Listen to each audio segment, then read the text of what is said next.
ملا زادہ رحمہ اللہ تعالی اس نے بھی ہدایت الحکمت کی شرح لکھی ہے.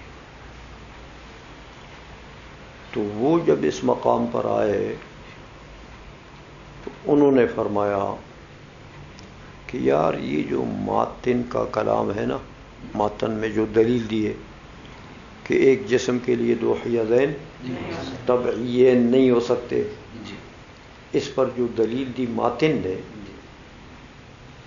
تو اس دلیل کی کچھ تفصیل ہونی چاہیے، کیونکہ کچھ شقوق ایسے ہیں جو متن میں ان کا ذکر نہیں آیا،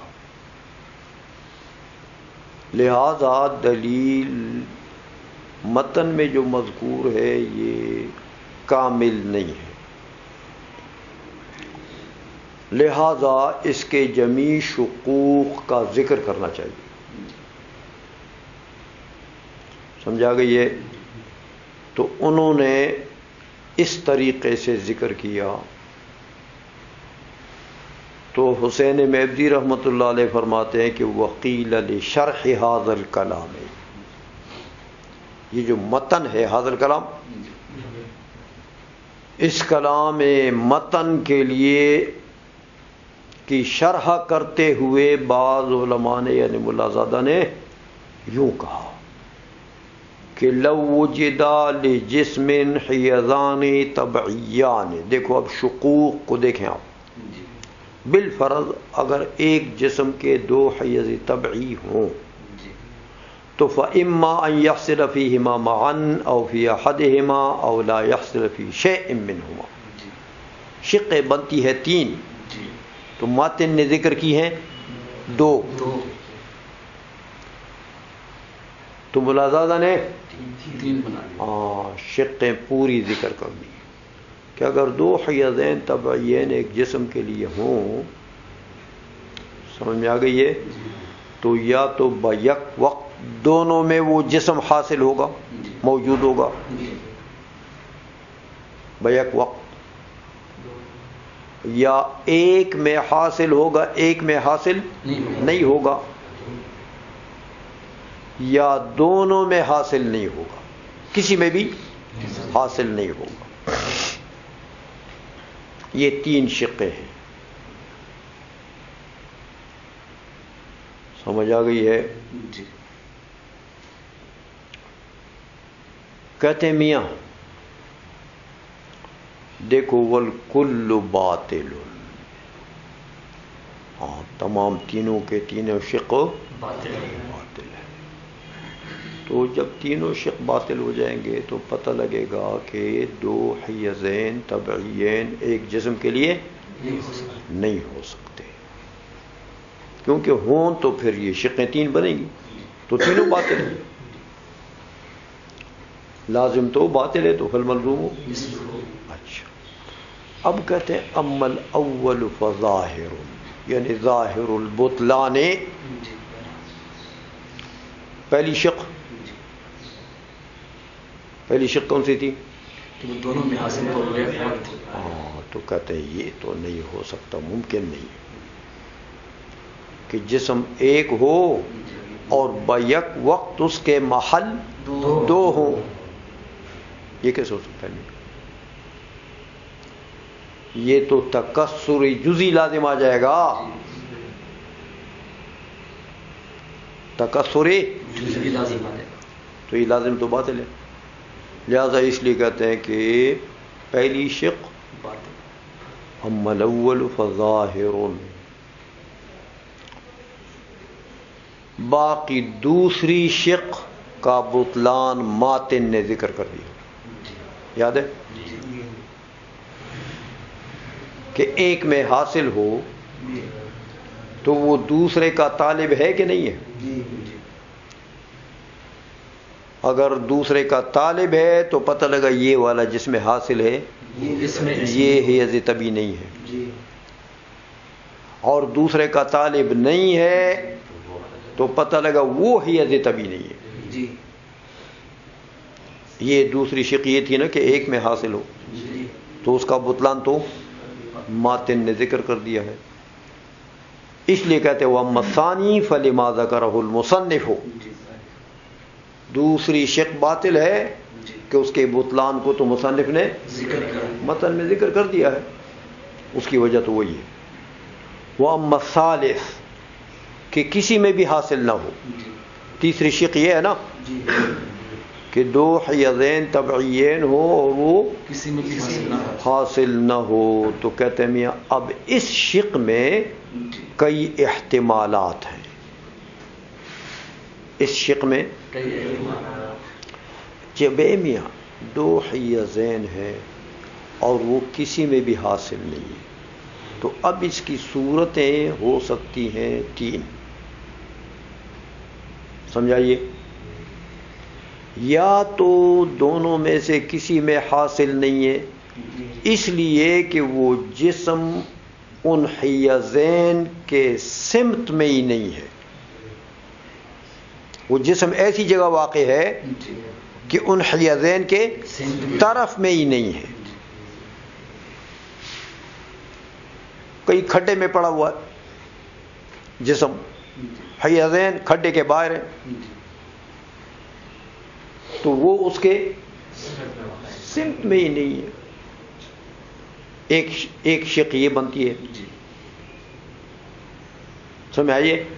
دوسری شق یہ ہے کہ یا ٹھیک ہے چلو سمت میں تو ہے لیکن اب اس کی دو صورتیں بنتی ہیں کہ سمت میں ہے تو کیا دونوں حیزین کے درمیان میں پڑا ہے.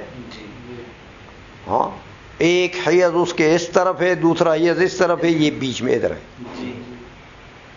تو دونوں میں نہیں حاصل نا، درمیان میں پڑا ہوا ہے.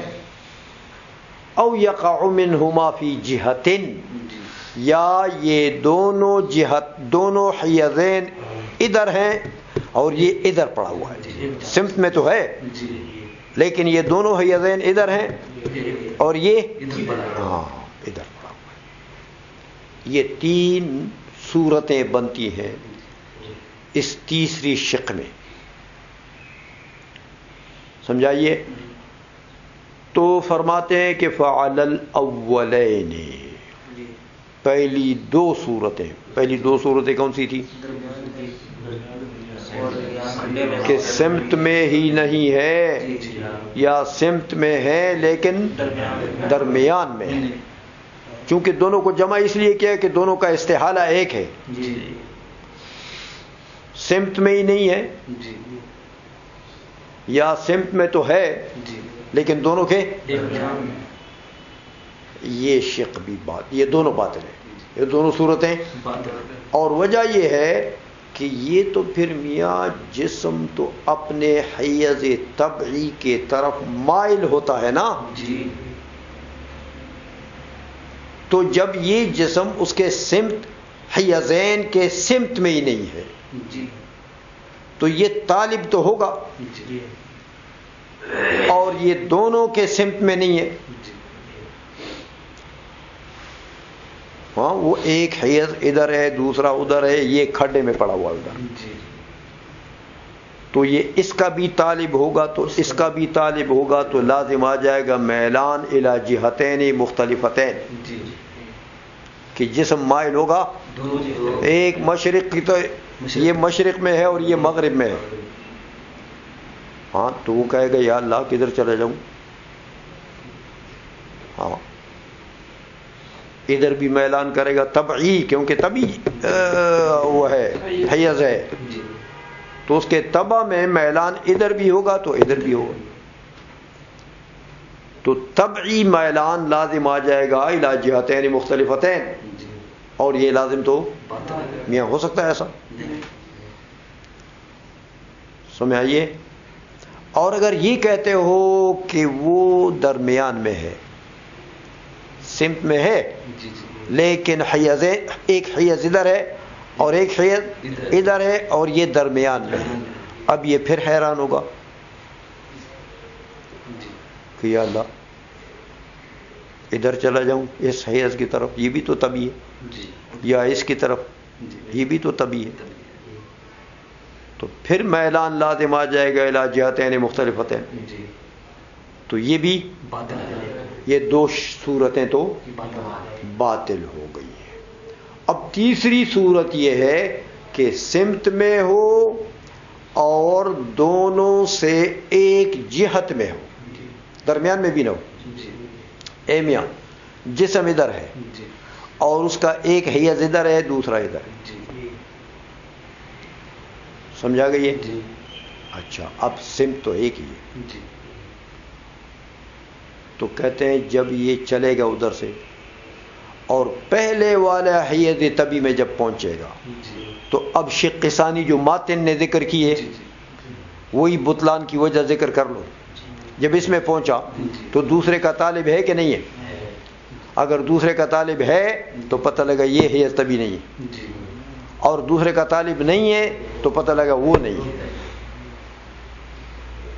سمجھے ہو؟ جی تو تیسری شق بھی باطل سمجھا گئی ہے کہ اگر سمت میں ہے لیکن دونوں حیزین سے ایک جہت میں واقع ہے تو اس کے بطلان کی وہی وجہ ہے جو ماتن نے جب پہلے حیز میں پہنچ گیا تو اب دوسرے کا طالب ہے کہ نہیں ہے؟ طالب ہے تو یہ حیز طبی نہیں ہے، نہیں ہے تو وہ نہیں۔ سمجھ آ گئی ہے؟ اچھا ترجمہ کرو میاں۔ قیل لشرح هذا الكلام لو وجد لجسم حیضان طبعیان بالفرض، دو حیضین طبعیین اگر کسی ایک جسم کے ہوں تو فاما ان يحصل فيهما معا، یا دونوں میں معا بیک وقت حاصل ہوگا، یا ایک میں حاصل ہوگا دوسرے میں نہیں ہوگا، ہاں، یا ایک میں بھی حاصل نہیں ہوگا، ایک میں بھی، یہ تین صورتیں بن گئی۔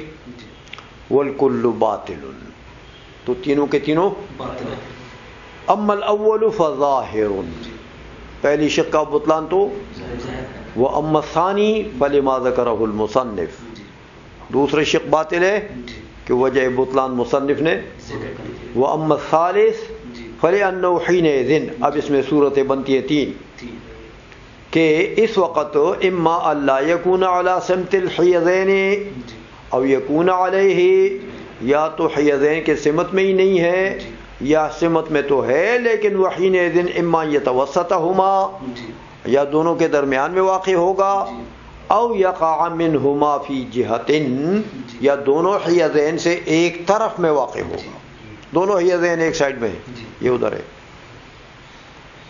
سمجھ آئیے؟ تو فعل الاولین، دونوں صورتیں کون سی؟ کہ سمت میں ہی نہ ہو سرے سے یا درمیان میں ہو، تو دونوں صورتوں میں یلزم میلہ طبعا الی جہتین مختلفتین، کہ طبعی میل لازم آ جائے گا دو جہتین مختلفتین کی طرف، وہو محال۔ وعلی الثالث، تیسری صورت میں یمیل الی جہتہما طبعا، چونکہ دونوں ادھر ہیں تو طبعاً وہ میلان کرے گا دونوں کی طرف، چلے گا تو دونوں راستے میں ہیں،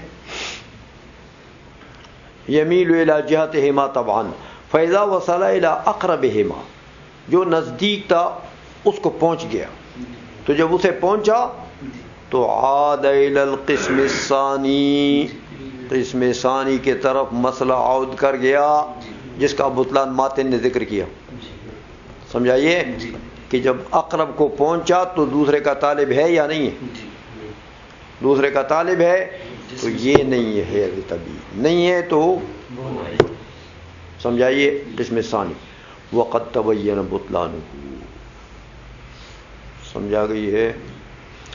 اب یہ تو ملا زادہ نے رحمہ اللہ تعالی نے ماتن کے کلام کے شقوق کی تکمیل کر کے تو سب شقوں کو باطل کر دیا۔